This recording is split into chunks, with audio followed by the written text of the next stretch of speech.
the hardest race. Helicopters chasing. You can get right there. I grew up in the desert. From the very beginning, I've always wanted to race.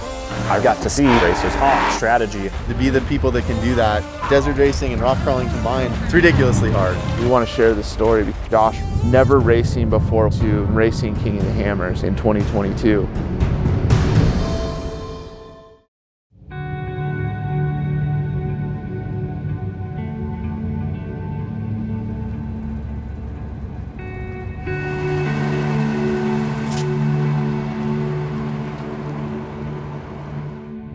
We're out here morning of the Everyman Challenge. It's Friday, it's early.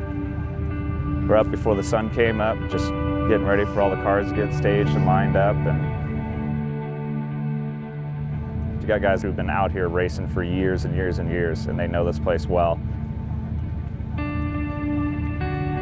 Everything's getting ramped up for a long day in a car. It's pretty cool to see everything out here. It's exciting to think that maybe next year I'll be behind the wheel of one of these cars.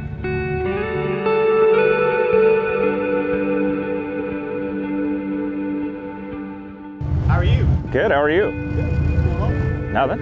Yeah? Just getting some filming. Yeah? Yeah. Very good. Yeah. So what's it like race day morning?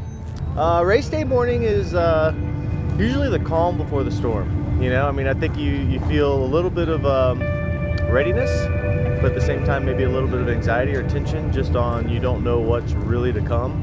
You just hope the plan comes together and that everything executes as you wish it does. Sure. Yeah, absolutely. This is usually where whatever's happened has happened. Whatever planning you got done or whatever you didn't get done is what it is, and you get in the car and the car's got to be 100% and you're off the line and you do your day.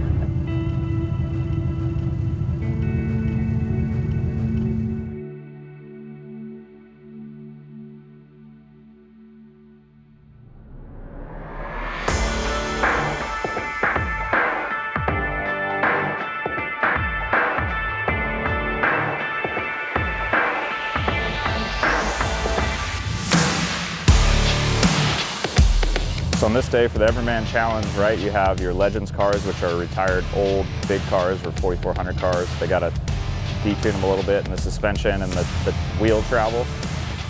Your modified car, which has to have a stock frame originally, and then you can modify it pretty heavily from there. And those guys are pretty competitive. That's what my buddy Matt was racing in, the 4510, and now Dawson Allington has taken that over in the 4565. It's a competitive class. And then you have your stock guys, man. You show up with your rig, make sure it goes through tech. You can kind of bring out a lot of what you drive around on your normal weekend, and as long as it's fabbed up, you got your cage in it, your race tank, and your racing seats, you're good to go.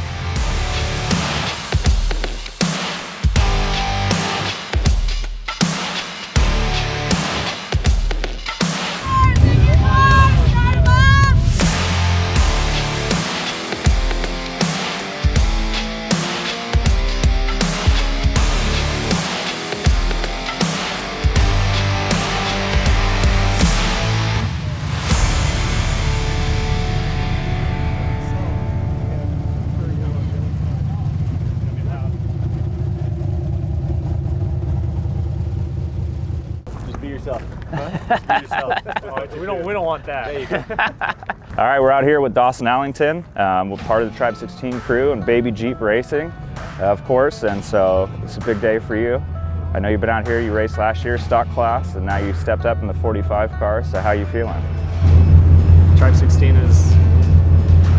went above and beyond. I don't have the words to describe what I'm feeling with Tribe and Matt and Lance and Adam and all of them. I mean, Jason here too. They've all worked their butts off on this car this weekend. I don't know. They're probably like, I don't want to work with this kid anymore.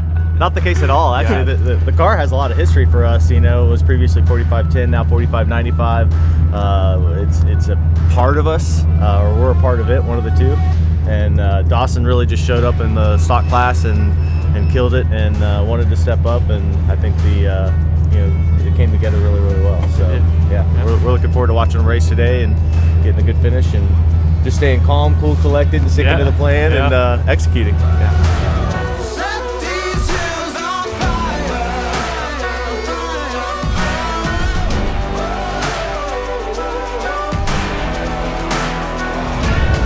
is my co-driver, Mark Allington. He's my dad. He co-drove with me for the first 2 years in the stock class. It was both of our dreams to race a car like this, so I'm so happy to have him back in the seat with me.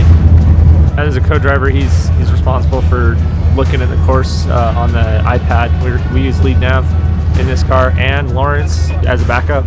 And if I do something dumb and get a flat tire, he's responsible for getting out and hucking a 37-inch tire around, which I'm sure he'll make me pay for later. I'm really excited to be back in the car with Dawson. He's an excellent driver. He's he proved himself in the 4600 class, and I'm so grateful and thankful to Tribe and Matt for giving him the opportunity to jump into this car, especially a winning car, and let him shine. Yeah. Good deal. Good luck. Thank you. Yeah. Rolling at 15, I would start getting. You can warm the car back up again. I just needed that.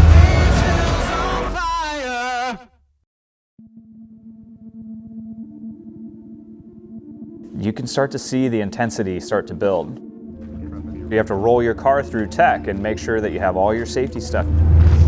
Our little red thing didn't get turned on. I don't know. This thing? Yeah. They said they were going to come through and turn it on. I see everybody else's is on. I don't. Yeah. You talking about this? This thing here, yeah.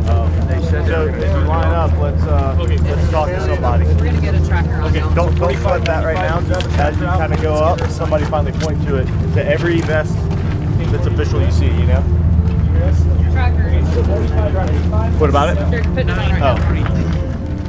You got your fire suit, boots, your gloves, your safety ropes. You got up-to-date safety equipment and fire extinguishers that are charged. Your belts, those have a life cycle to them. You're checking comms, you're going to the radio guys. Make sure your air works. You gotta make sure all your equipment's packed in your race vehicle. We just turned it on though. 4595 just got turned on.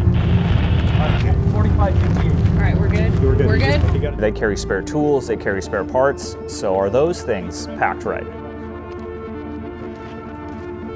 God, there's just so much that goes into it that you would never notice. Okay. For the person in front of you that you want to do a pass, don't press it in the rocks. Don't be a dick. Oh yeah, no. I like it.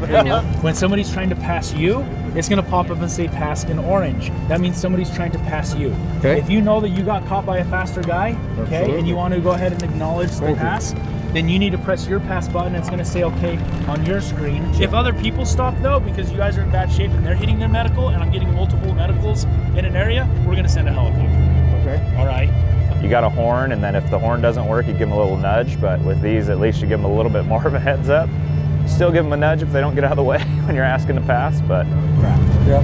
Okay, so just always, that's the first thing we do. We get back in the car, we flip the net, and then we get ourselves together inside the car. Okay. It's a little backwards from what you typically do.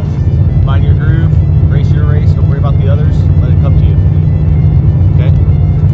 I told Mark and Dawson, that's like we always set a goal the day before of where we wanted to come through the desert lap, where we wanted to be positioned. But yeah, if you got on the car, yep. Are you stopping at one, or are you coming all the way through? So we're just minutes away from the race here today. You know when they're about to go off, when the helicopter starts circling around. You know, I can't imagine what these racers are feeling right now, getting ready to really participate in something that they've been prepping for all year. How is your machine going to perform? How are you going to perform? How do you feel today? It's a lot of time in the race seat. I'm getting excited just being able to watch today, because I know in 1 year I'm going to be watching Josh, and I'm going to be like, you know, that excitement's going to happen. And you know, any kind of race, that's what it's all about. It's that excitement.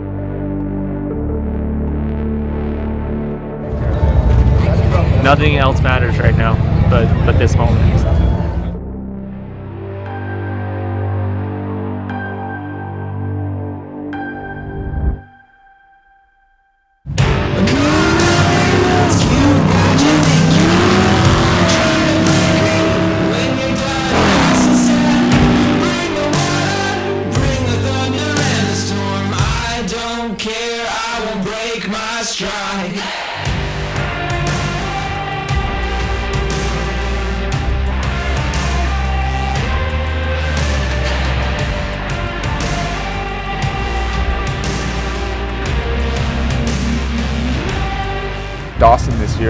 was someone that you brought under your wing.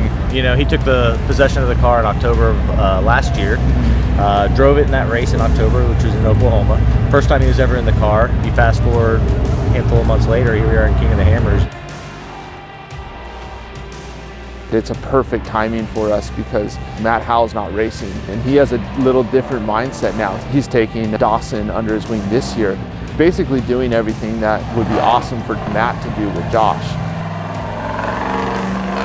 You know, set a goal and then let your team talk to you about where you're at in that goal during that lap as best as they can communicate and pick them off as you can. Yeah, that's smart. Give yourself targets ahead of time so that you know where you're at, you're pushing, you know, you're giving yourself a little, you know, couple finish lines almost in between.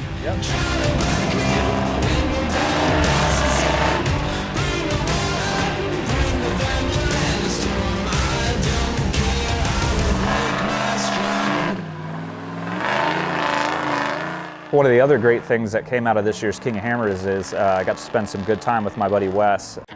He was out there in Johnson Valley with his Scout years and years and years ago, even before the first King of Hammers race with a lot of those guys. He's a retired Navy SEAL that loves to race, and he has this really awesome Can-Am that he built up. He's another great coach or mentor in the off-road racing scene. So we'll go take a look at the course, see how tore up it is, watch some of the guys run the course and strategize.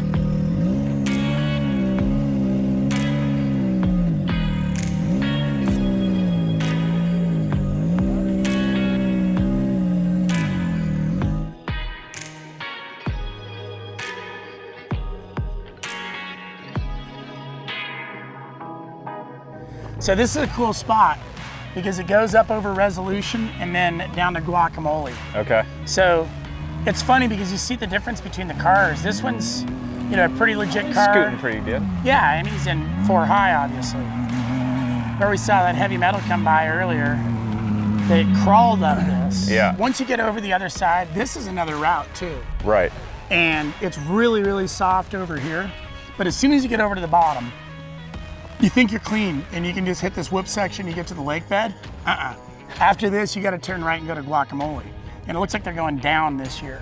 A lot of these race teams don't show a lot of that. They don't talk about their pit strategy. That stuff's very close to the vest. We're willing to share all the gains that we've made and like, hey, here's how we did this and here's how we did that. And we don't keep it close to the vest. We're pretty, you know, puff, puff, give about the whole Pretty thing. loosey-goosey. Yeah, well, you know, there's nothing, I'm not trying to, you know, bogart anything. No. So if they're coming this way, do they have to go up back door? There's a bunch of strategy. Yep. And you have to do back door once. Right, right. Because if you go ugly early and you do back door like right away. And you wipe out. Yeah, back door is a no joke. Yeah. So if you do it early. That's a 45 car. Yeah. See, now he's just getting it. He's right, power band. He was literally going twice as fast as the other car. Right. So the cool thing about the race teams that you don't see is that you think, well, this is a no chase race. Right. Right? So you don't need chase cars, you don't need support, you don't need pit support, you don't need any of that. Wrong. It's wrong. And there are companies that do a phenomenal job doing pit support. I'd say the secret to the team's success is mitigation of those risks. Okay. That it's not like I'm not going to take the risk, it's how can I take the risk as safely as possible. Well, I think that's the one thing I've noticed about you since I met you is your preparation and just your attention to detail on things is like no other.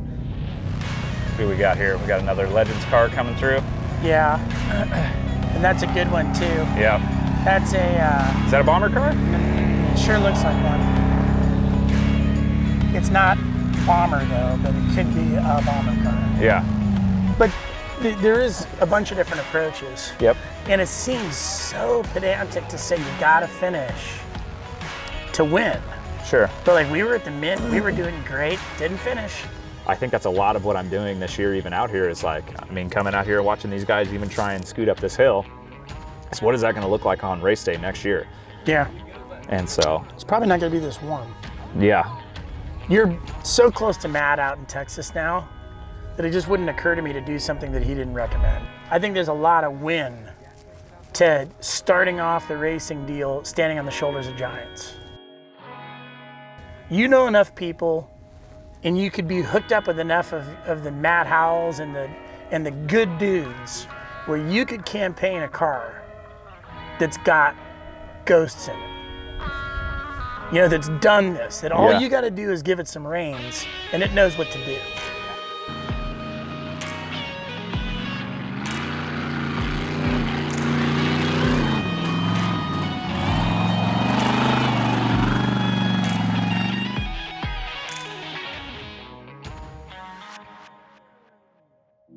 We got the top down, cruising at 65. The engine's rolling, it's good to be alive.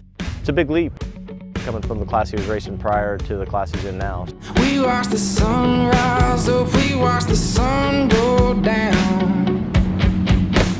On the open road, it's so inviting on the open road. In the beginning, of course, the learning curve was huge with the power and the wheelbase, everything about it. But It's a new way of driving because you can't drive it in high range.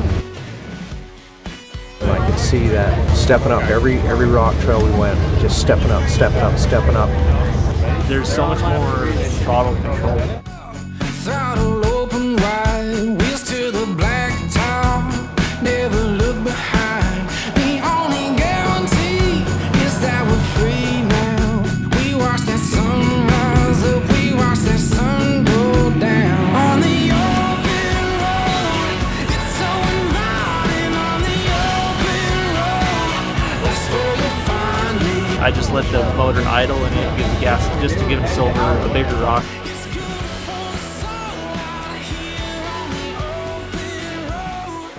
This is such a well-built car, and I think I have figured out how to drive it. You could just see Dawson, how he's getting more and more comfortable with the car throughout the day. It goes back to seat time, right? Really spending time in that vehicle and getting used to what it's going to do when you put it in certain situations. As we were going through the rocks, I could just see the progression of him learning that car and placing the car, and you know, we're picking out lines and just that, how fast he's learning that car. Yeah. Just like he did the 46 car.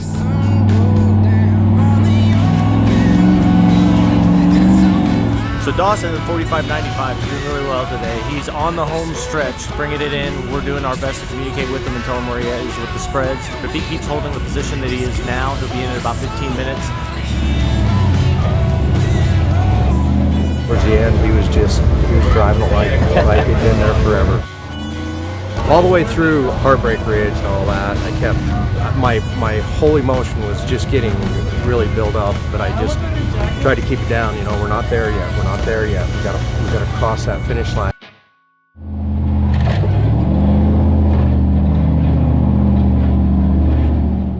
His first year out in that class, he put it down on race day. That's a huge, huge accomplishment. You know, he really grew with that car during this King of Hammers race. Come down through the Bronco Arch. For me, it was wow.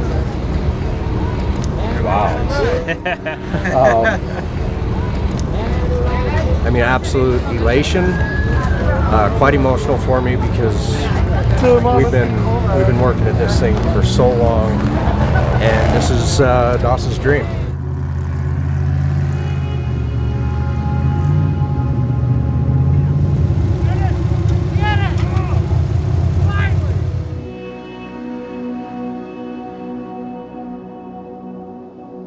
We finally finished this race.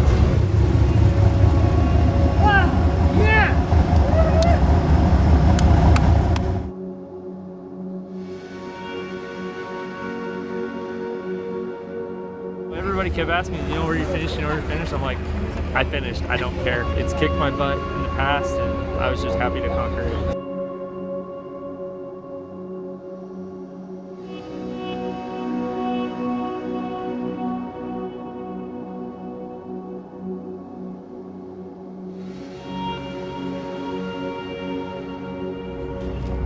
We're super excited. We're about to go head over to the podium and meet him coming up on stage and just help him celebrate this great day.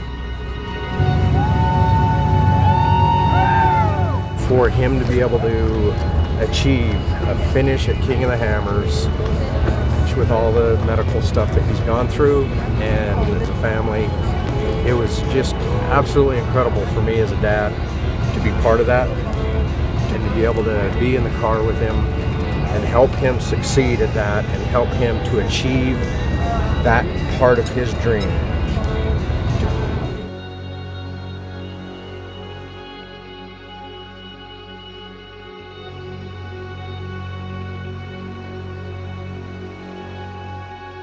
To see him come out here and really have some success, and it's a testament to Dawson Allington himself and to the guys at Tribe 16 with their race support, with their preparation and what they do. Like, you marry those two things together and it's really a recipe for good things. And so it was really cool to see. I'm really happy for him. I'm really stoked for him, and I hope we can do some stuff in the future. You know, maybe we go pre-run together, or we go do some other wheeling trips and spend some time together.